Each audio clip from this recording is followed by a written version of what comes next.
E a gente gira os assuntos agora, olha só, porque a Câmara está analisando hoje a PEC da blindagem, a PEC do fim do foro privilegiado. Um assunto que é muito polêmico, que dependendo do ponto de vista pode ser interpretado como uma tentativa de beneficiar os parlamentares, eles legislando em causa própria. Seria isso mesmo? Será que é uma proposta que vai avançar, vai ser aprovada? Será que vai haver resistência dos próprios parlamentares, ou pelo menos de alguns setores ali dentro da Câmara dos Deputados, do Senado Federal? É isso que a gente pergunta agora para Suane Guerreiro, chegando ao vivo no Poder Expresso. Suane Guerreiro ali. Suane, seja muito bem-vinda, minha amiga. Boa tarde para você. Olha, se tiver acontecendo alguma coisa aí, sei que sua visão periférica está sempre ligada em tudo que está acontecendo aí ao seu redor. Você interrompe ou você movimenta, vai correr atrás da notícia e a gente vai junto com você, viu, minha amiga? Bem-vinda, boa tarde. Com certeza, Jesus, muito boa tarde a você, quem nos acompanha. Dia de quarta-feira aqui no Congresso Nacional é o dia aí de maior movimentação, tanto aqui na Câmara, de onde eu falo, quanto também no Senado Federal. Nesse momento, inclusive, Jesus, a gente tem uma expectativa de uma reunião de líderes partidários. O que é essa reunião de líderes? É quando os líderes de partido se reúnem com o presidente da casa, Hugo Mota, para decidir de fato o que é que vai entrar, o que é que tem condições de entrar na pauta, por exemplo, de cada dia, de cada semana. Hoje a gente tem uma expectativa grande em relação a essa PEC das prerrogativas, que foi batizada aí de PEC da blindagem, porque ela dificulta a prisão de deputados e senadores. Essa PEC é uma proposta que muda a Constituição.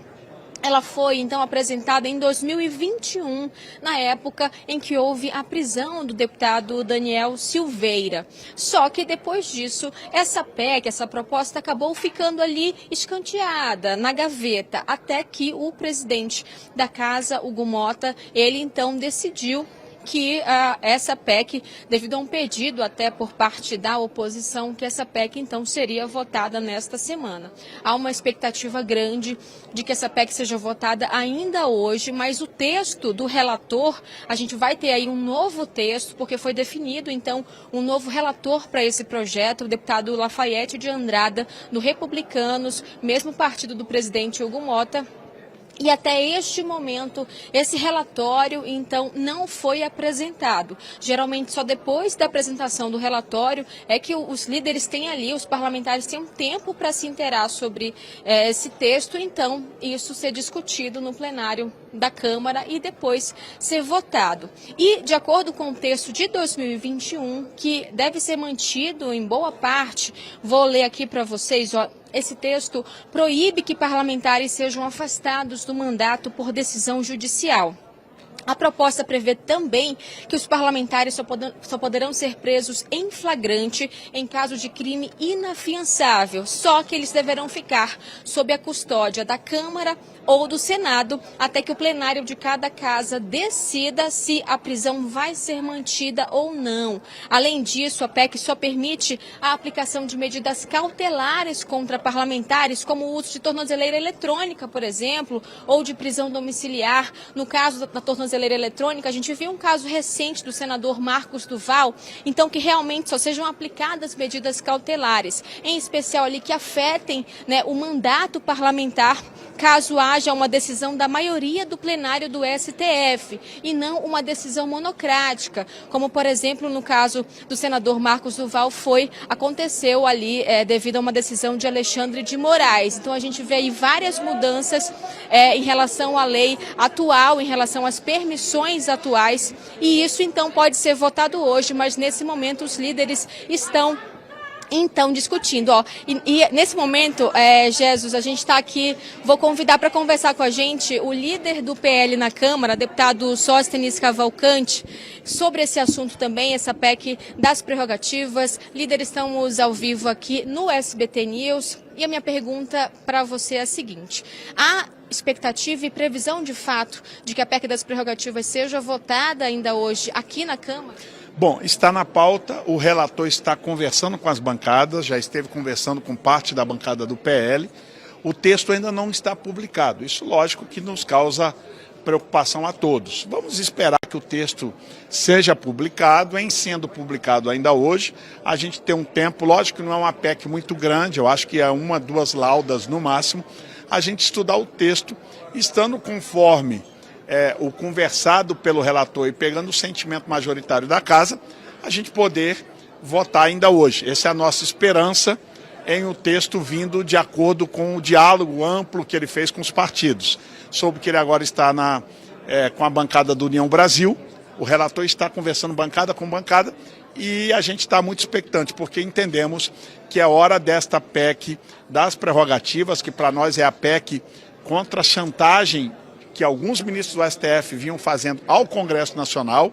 Isso precisa parar porque é antidemocrático, antirrepublicano, e a gente entende que com isso a gente vai fortalecer o Congresso Nacional, que é o legítimo representante da população brasileira. Nós todos que estamos aqui estamos eleitos e a cada 4 anos, no caso da Câmara, e no caso do Senado, a cada 8, a gente passa pelo sufrágio popular, que é o voto secreto da população brasileira. Líder, qual é a grande questão em torno desse texto? Há algum ponto em que ainda não há consenso, porque houve essa necessidade de conversar ali com cada bancada? É bom esclarecer ao telespectador do SBT News de que esse é um texto que estava na Constituinte originária de 88. Para se processar parlamentares, precisava de autorização da Câmara, no caso para os deputados, e do Senado para os senadores. É um texto originário dos constituintes originários. Quando o presidente Aécio Neves era presidente da Câmara dos Deputados, por conta até de alguns escândalos de corrupção do PT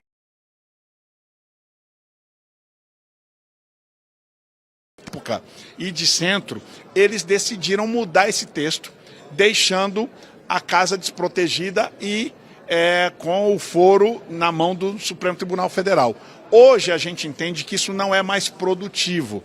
Esse instrumento, mal utilizado por alguns ministros do STF, virou um instrumento de chantagem a parlamentares quando a gente tem que votar matérias que pode afetar de alguma forma, em especial o Supremo Tribunal Federal. Por isso a gente entende que voltar ao texto originário é um consenso na casa.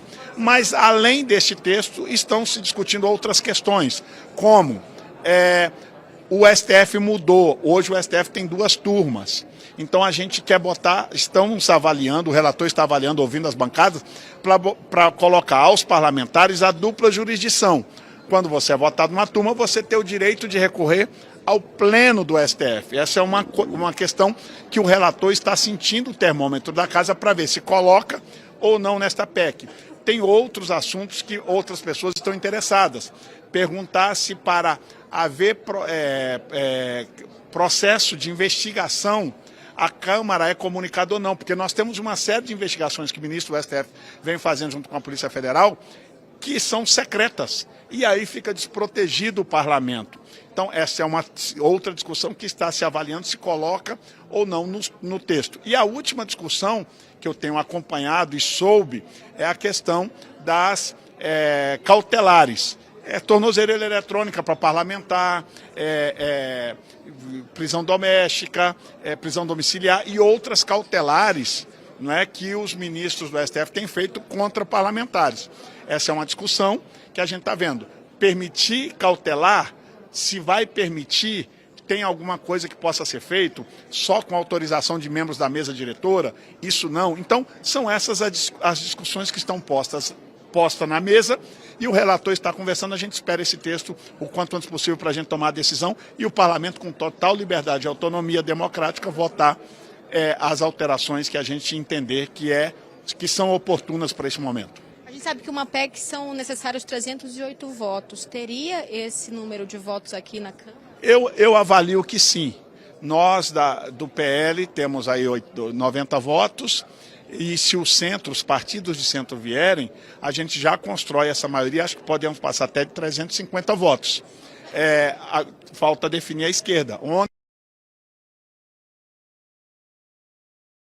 A bancada. Parece que agora, por conta de que estão se contaminando, eu acho que erradamente, a esquerda está querendo misturar isso com o julgamento do presidente Bolsonaro, que não tem nada a ver. Esse é um assunto do parlamento, não tem nada a ver com o julgamento do presidente Bolsonaro.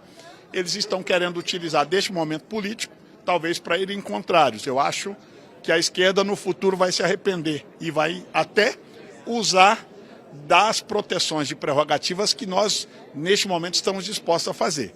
Nós vamos, com muito equilíbrio, com respeito, aguardando o texto, tomar a avaliação com todo equilíbrio que se requer ao momento político no Brasil, mas o que não dá para continuar é o parlamento tão desprotegido. Nunca um bótum de parlamentar valeu tão pouco. A gente é achincalhado por um outro poder, com buscas e apreensões desnecessárias, com perseguição, inclusive por opiniões dadas na tribuna da Câmara, e a gente precisa proteger a figura do parlamento como uma das figuras dos três poderes, que lamentavelmente deixou de ser de algum tempo para cá.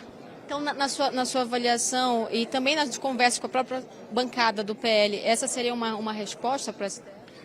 Eu acho que é uma das primeiras respostas. Lá na nossa avaliação, está havendo um desequilíbrio de poder, está havendo usurpação de competências em alguns momentos de alguns ministros do STF, e a gente quer dizer isso com muita calma e com muita clareza. Não é toda a corte. A corte é uma instituição importante. Eles fazem parte de um dos pilares da democracia, que é o poder judiciário. Só que eles não podem tudo, eles também são um poder. Os três poderes, na nossa Constituição, são harmônicos e interdependentes entre si, é o que diz o texto constitucional. E nós estamos, de no mínimo uma década para cá, tendo uma escalada do Poder Judiciário, em especial na figura do Supremo Tribunal Federal, contra os outros dois poderes, tanto no Executivo quanto, em especial, no Legislativo. E é por isso que a gente precisa readequar estes espaços e equilibrar o jogo e o equilíbrio entre os poderes. Só mais um ponto em relação à isenção do imposto de renda. Foi colocado também essa pauta, até se falou de que a prioridade da oposição seria votar a PEC das prerrogativas em detrimento dessa votação da isenção do imposto de renda. Qual foi a discussão entre os líderes? Para nós não temos problema nenhum. A gente vota a PEC das prerrogativas, votamos a isenção do imposto de renda, até porque nós do PL e da direita somos a favor da isenção, não igual o PT, que é até R$5.000. Nós queremos até R$10.000, porque R$5.000 era uma promessa antiga. Se não houvesse a pandemia, o governo Bolsonaro teria resolvido isso lá atrás, mas a pandemia atrasou e atrapalhou.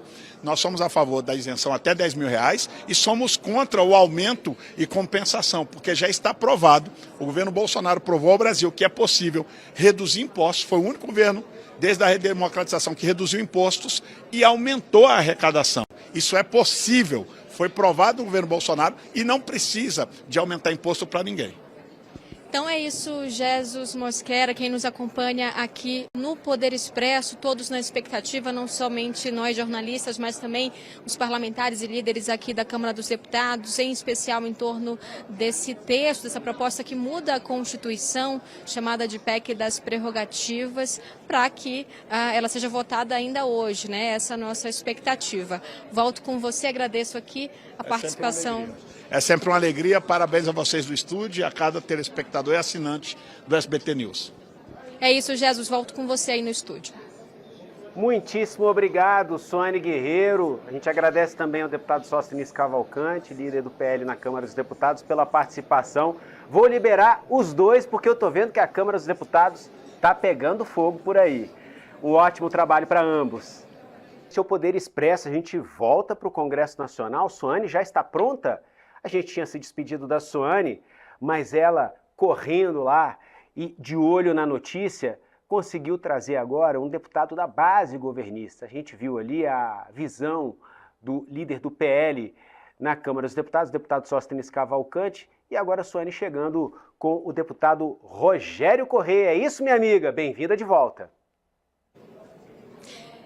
Exatamente, Jesus. Voltando aqui ao Poder Expresso para trazer esse equilíbrio para quem nos acompanha. Ainda há pouco conversamos com o líder do PL aqui na Câmara, Sóstenes Cavalcante. Agora trouxemos aqui o deputado Rogério Correia, do PT, que também está acompanhando toda essa movimentação, já foi vice-líder do partido, agora preside a Comissão de Finanças e Tributação. Então ele vai conversar com a gente sobre também essa PEC das prerrogativas, que foi apelidada de PEC da blindagem. Deputado, a expectativa grande em torno desse texto, que na verdade não chegou ainda para vocês, né? A sua avaliação é de que é possível votar isso ainda hoje? Minha avaliação é que não. Esse texto tem que ser de conhecimento público. Nós precisamos ainda discuti-lo dentro do Partido dos Trabalhadores, da nossa bancada, com os aliados e com a sociedade, setores da sociedade, da parte tanto jurídica quanto da opinião pública também. Isso é fundamental, não se vota uma PEC da noite para o dia sem conhecer o texto. Quanto mais uma PEC que pode ser a PEC das prerrogativas ou pode ser uma PEC da blindagem a deputados. E isso não é salutar. Eu vejo a pressa que a extrema-direita e o PL querem votar isso, mas é sempre no sentido de livrar Bolsonaro. Tudo deles depende de uma única pessoa e tudo que eles fazem hoje aqui, inclusive invadir mesa de Câmara, Senado, é tentar à força garantir uma anistia que não virá Jair Bolsonaro. Você não pode fazer uma lei com isso. Por exemplo, deputados que possam aqui ter algum crime cometido que seja crime comum. Eles não podem simplesmente deixar de ser investigado. Um crime, por exemplo, de feminicídio, imagina, claro, isso não vai ocorrer, mas na lei você tem que prever tudo. Ele não poderá ser investigado. Um deputado que seja, sei lá, cometa algum crime de um tiro que deu uma pessoa correndo atrás de alguém em São Paulo, de um negro na véspera de eleição. Se isso acontecer, não vai ser investigado? Não tem lógica. Então isso é para blindar deputados da extrema-direita. Não se faz lei assim. A outra questão é saber, portanto, que texto é esse que nós estaremos votando nele. E nós não sabemos. E tem alguma coisa que mais importante que isso que não vem para a pauta, que é o imposto de renda, a isenção para quem ganha até R$5.000 e cobrando o andar de cima. Então me parece que há um despiste para você não votar o que é essencial, porque os muito ricos e os bilionários não querem votar. Então nós temos colocado alguns pressupostos. O primeiro é que não vai vir discussão de anistia, porque isso já terminou, para conturbar o processo. O segundo é que coloque primeiro o imposto de renda. Vamos votar esse projeto, que é um clamor social. Por que esse não pode votar e vai votar alguma coisa que nem na ordem do dia estava? Não é preocupação da opinião pública, não é necessário que seja feito agora. E um ponto, né, em relação... Um ponto que eu perguntei até para o deputado Sóstenes, se seria uma resposta para o STF. Ele até disse que sim, que há um desequilíbrio na relação entre os poderes. Qual é a sua avaliação em relação a isso? Olha, de novo, infelizmente o PL hoje, o bolsonarismo, só fazem atacar o Supremo Tribunal Federal, não é de hoje. Vamos lembrar que Eduardo Bolsonaro, antes do Jair Bolsonaro tomar posse como presidente, disse que era fácil acabar com o STF. Bastava um soldado e 2 cabos. Agora ele está atrás do Trump para fechar o STF. Então foi mais difícil do que ele imaginava. E tudo que eles colocam aqui é para tentar desmoralizar o STF e, com isso, desabonar o sistema democrático brasileiro. Assim como não gostam da urna eletrônica, porque dizem que ela pode ser fraudada. Tudo que prevê estabilidade política e social, o PL hoje é contra. É a teoria que eles têm, uma estratégia que a gente chama de golpe continuado. É sempre tentar criar uma crise econômica, seja taxação contra o país, uma crise política, invade o Congresso Nacional, como fizeram em 8 de janeiro e agora. E depois disso eles esperam que venha o caos. E do caos vai vir alguém para governar o Brasil de forma autoritária, que é quem? Jair Bolsonaro, que portanto não pode ser julgado. Esse raciocínio da extrema-direita é deles, só deles. A imensa maioria no Brasil não concorda com isso. O Congresso Nacional não pode ser palco de chantagem deles. Então, colocar projetos de uma vez, sem debate com os outros partidos, sinceramente, eu acho que o presidente também não agiu corretamente. Esse projeto está sendo colocado porque eles invadiram a mesa do Congresso Nacional. Então, na base de chantagem, é pior ainda. Eu peço calma, vamos conhecer o texto, vamos votar o imposto de renda, vamos garantir que não tenha votação de anistia, porque o processo de julgamento está aí agora. E aí a gente discute com calma o conteúdo que estará nisso para ver se vai ser prerrogativa ou blindagem de deputado. Se for blindagem de deputado, que possa ficar livre para cometer qualquer tipo de crime, é óbvio, nós vamos votar contra. Então é isso, Gés. Muito obrigada, deputado Rogério Corrêa, conversou com a gente aí sobre essa pauta do dia aqui na Câmara dos Deputados. Volto com você aí no estúdio. Agradece também ao deputado Rogério Corrêa, um ótimo trabalho para vocês aí.